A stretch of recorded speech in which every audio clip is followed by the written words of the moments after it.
मूल विषय है नेपोलियन बोनापार्ट। आज नेपोलियन बोनापार्ट के हम लोग 5वें लेक्चर के तहत आज हम लोग जानेंगे नेपोलियन बोनापार्ट का उद्भव विकास क्रांति के बाद होता है। जैसे रूसो ने कहा था नेपोलियन क्रांति पुत्र था, क्रांति पुत्र था अथवा नहीं था, इसके बारे में हम लोग की चर्चा होगी। और आज के कार्यक्रम में हम लोग चर्चा करेंगे कि क्या नेपोलियन का पतन कैसे हुआ। आज इन्हीं दो विषय वस्तुओं पर हम लोग की चर्चा है। हम लोग पहले टॉपिक के तहत नेपोलियन क्रांति पुत्र था, यह कथन रूसो का है।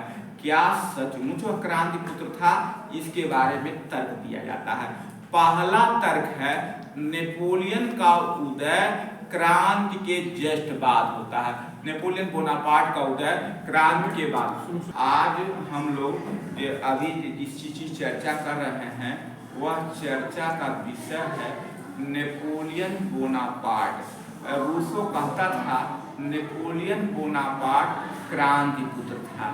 अब हम लोग इस कथन पर थोड़ा सा विचार विमर्श करें। नेपोलियन क्रांति पुत्र था अथवा नहीं था, इस पर विद्वानों में मतभेद है। और विद्वानों में मतभेद है। कुछ विद्वान मानते हैं नेपोलियन बोनापार्ट क्रांति पुत्र था। उसके विषय में पहला तर्क दिया जाता है नेपोलियन का उदय क्रांति के बाद होता है। फर्स्ट आर्गुमेंट, पहला तर्क दिया जाता है नेपोलियन का उदय क्रांति के बाद होता है। एक तो क्लियर है। और दो सेकंड चीज है, नेपोलियन ने उन मूल्यों को लाया जो क्रांति के मूल्य थे। जिसका पहला उदाहरण देख सकते हैं, वह बड़ी संख्या में फ्रांस में जो दास थे, दासों को स्वतंत्रता प्रदान की। और उन्होंने कहा कि स्वतंत्रता से बहुत जरूरी है समानता। क्या जरूरी है? समानता। स्वतंत्रता से बहुत जरूरी है समानता। यानी नेपोलियन बोनापार्ट क्रांति के मूल्य समता को महत्व देता है। दूसरा तर्क इसके बारे में देता है। और तीसरा काम जो है वह जन कल्याण पर करता है। नेपोलियन बोनापार्ट जन कल्याणकारी कार्यों के लिए वह तत्पर रहता है। जैसे शिक्षण संस्थाओं के निर्माण का बात हुई, इसके साथ साथ शिक्षण संस्थाओं के साथ साथ कह सकते हैं रोजगार के लिए उद्योग धंधों का निर्माण कराता है। इसके साथ साथ फ्रांस में कानून चलाने के लिए एक संहिता बनाता है। यानी नेपोलियन बोनापार्ट की सबसे बड़ी अचीवमेंट है संहिताओं का निर्माण। क्या है?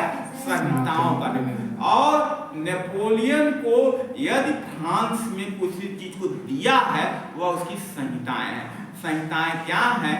संहिताओं उन विधानों का समूह है जिससे फ्रांस की कानून व्यवस्था चलती है। नेपोलियन बोनापार्ट कहा करता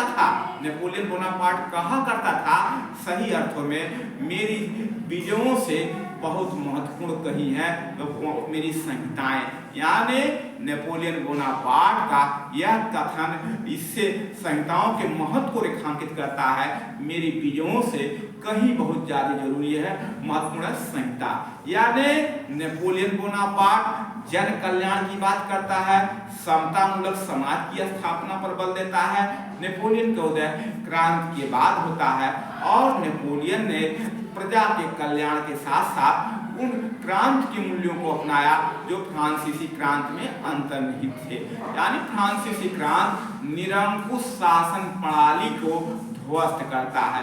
और नेपोलियन बोनापार्ट भले ही अन्य देशों पर हमला किया हो, अन्य देशों को जीता हो, लेकिन फ्रांस की जनमानस के लिए जो क्रांति के मूल्य, क्रांति के सिद्धांत और विचारों को हुई उन्होंने आगे बढ़ाया। यानी आप कह सकते हैं नेपोलियन बोनापार्ट सही अर्थों में क्रांति पुत्र था इन तर्कों से। लेकिन इसके विपरीत कुछ आर्गुमेंट दिए जाते हैं। पहला आर्गुमेंट दिया जाता है नेपोलियन अपने सैन्य अभियानों से भिन्न भिन्न देशों की राष्ट्रीयता का उल्लंघन किया। यानी आप नेपोलियन के जो सैन्य अभियान रहे, चाहे इटली का हो, चाहे ऑस्ट्रिया का हो, चाहे डेनमार्क का हो, चाहे प्रायद्वीपीय युद्ध हो, चाहे स्पेन का युद्ध हो, सारे युद्धों को वहाँ की राष्ट्रीयता का उल्लंघन किया। क्या किया?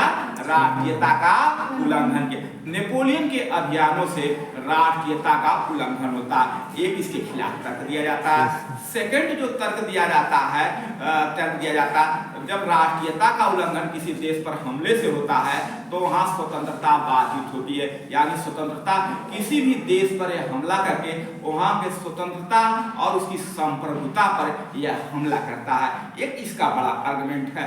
सेकंड चीज है, द्वितीय चीज है इसके बारे में, यह प्रेस की स्वतंत्रता को प्रतिबंधित करता है। क्या करता है? प्रेस की स्वतंत्रता को प्रतिबंधित करता है। दूसरा आर्गुमेंट इसके खिलाफ जाता है, क्रांतिपुत्र नहीं था।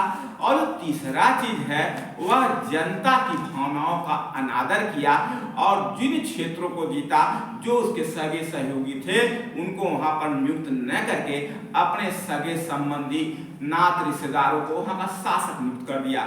यानी कह सकते हैं, एक तो कह सकते हैं इन्होंने परिश्रम और श्रम के महत्व को नकार करके अपने वंशानुगत व्यवस्था को आगे बढ़ाने का काम किया।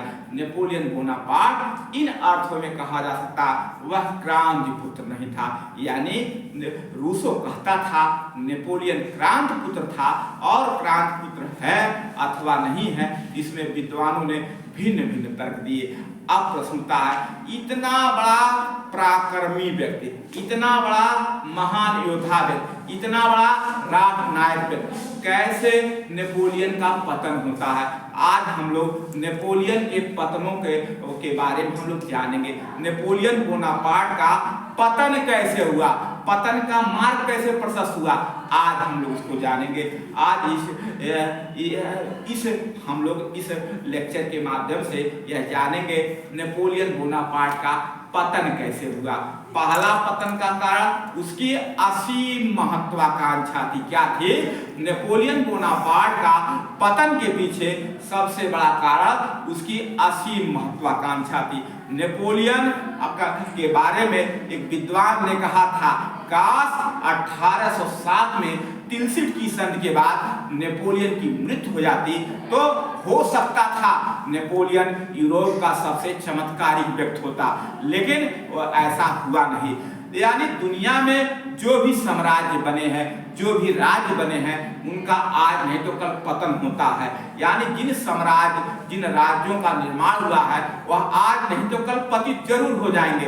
यानी नेपोलियन का जो साम्राज्य, नेपोलियन एक महान योद्धा, कुशल सेनापति, राष्ट्रनायक, आधुनिक फ्रांस का निर्माता के रूप में हम लोग रेखांकित करते हैं। आखिर नेपोलियन का पतन कैसे हुआ?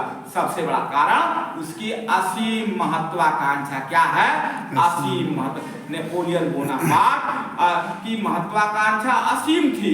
स्पेन उसका मित्र था, रसिया उसका मित्र था, लेकिन वह रसिया और स्पेन पर शासन करने के लिए वह रसिया भी जाता है और स्पेन भी जाता है।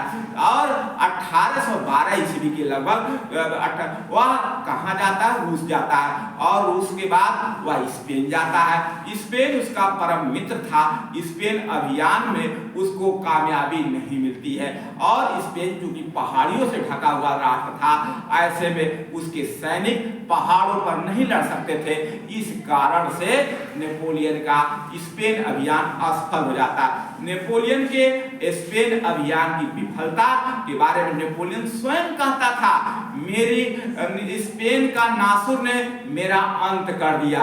जैसे एक इतिहासकार रहे इलाहाबाद विश्वविद्यालय के प्रोफेसर राधेश्याम गुप्ता साहब। राधेश्याम गुप्ता की कहीं पंक्तियां, जिस तरह स्पेन का नासुर ने, जिस तरह दक्कन का नासुर ने औरंगजेब को नष्ट कर दिया, उसी तरह स्पेन का नासुर ने नेपोलियन का रद्द कर दिया। यानी नेपोलियन स्वयं कहता था स्पेन का नासुर ने मेरा अंत कर दिया, यानी उसका स्पेन अभियान विफल रहा।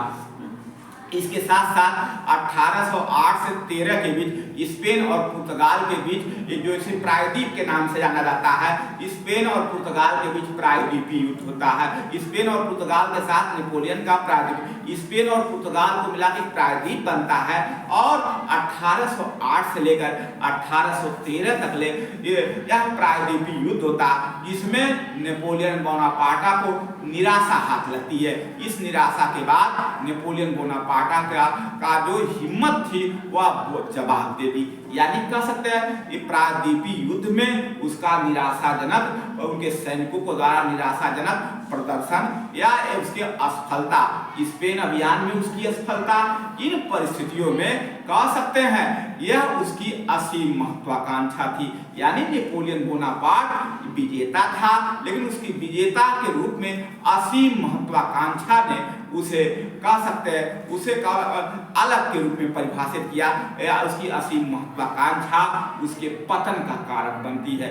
सेकंड, हम लोग टॉपिक पर जानते हैं नेपोलियन बोनापार्टा के पतन के पीछे दूसरा बड़ा कारण था पोप के साथ उसका दुर्व्यवहार।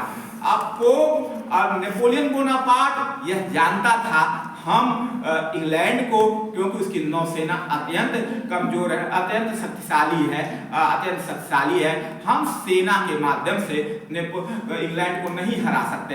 ऐसे में उन्होंने महाद्वीपीय व्यवस्था को लाया था। नेपोलियन बोनापार्ट की जो महाद्वीपीय व्यवस्था थी उसका उद्देश्य था इंग्लैंड और उसके समर्थक बाजारों को कमजोर करना, यूरोप की बाजार जो इंग्लैंड और उसके समर्थक देशों पर आश्रित थे उनके प्रभुत्व को कम करके फ्रांसीसी बाजार व्यवस्था को स्थापित करना था। यानी नेपोलियन बोनापार्टा ने इंग्लैंड को आर्थिक रूप से कमजोर बनाने के लिए महाद्वीपीय व्यवस्था लाया और पोप ने इसको साथ नहीं दिया। पोप कैथोलिक धर्म के धर्मगुरु थे उस समय, आज भी दुनिया में ईसाई धर्म का धर्मगुरु को पोप कहा जाता है। और चूंकि पोप के आज्ञाओं का वह पालन नहीं किया, ऐसे में पोप जो है नेपोलियन की आज्ञा नहीं माना और नेपोलियन अपने सैनिक ताकत के बल पर पोप को क्या कर लिया, बंदी बना लिया।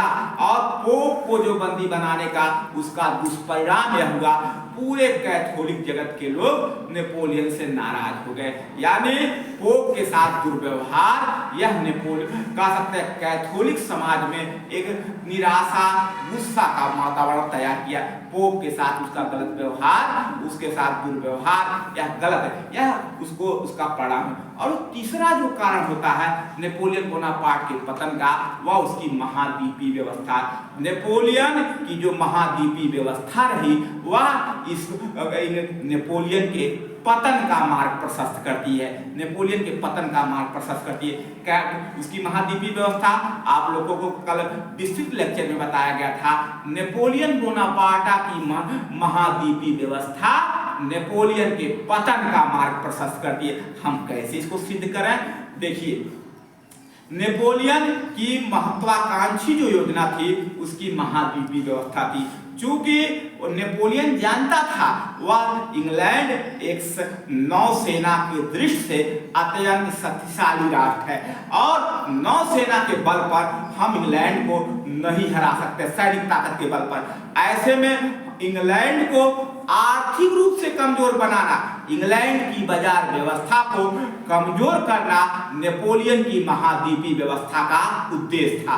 अब नेपोलियन बोनापार्ट अपने महाद्वीपीय व्यवस्था के माध्यम से इंग्लैंड और उसके समर्थक देशों की जो बाजार थी, जिससे पूरे यूरोप को कच्चे माल, खाद्यान्न की सामग्री का सप्लाई कराया जाता था, उस सप्लाई को खत्म करने के लिए, उस पर फ्रांसीसियों का नियंत्रण करने के लिए एक दूरगामी योजना लाया, जिसे हम इतिहास के पन्ने पर महाद्वीपीय योजना कहते हैं। महाद्वीपीय योजना का मुख्य उद्देश्य था इंग्लैंड के बाजार व्यवस्था को, इंग्लैंड के निर्यात को ध्वस्त करना था। इसके लिए उन्होंने बर्लिन का आदेश लाया। बर्लिन के आदेश के साथ साथ उन्होंने मिलान का आदेश लाया, वर्षा का आदेश लाया। इसके तहत और ऑर्डर इन काउंसिल का उन्होंने अधिनियम लाया। इनके माध्यम से इंग्लैंड की बाजार व्यवस्था को ध्वस्त करने का प्रयास। और इसका परिणाम क्या हुआ?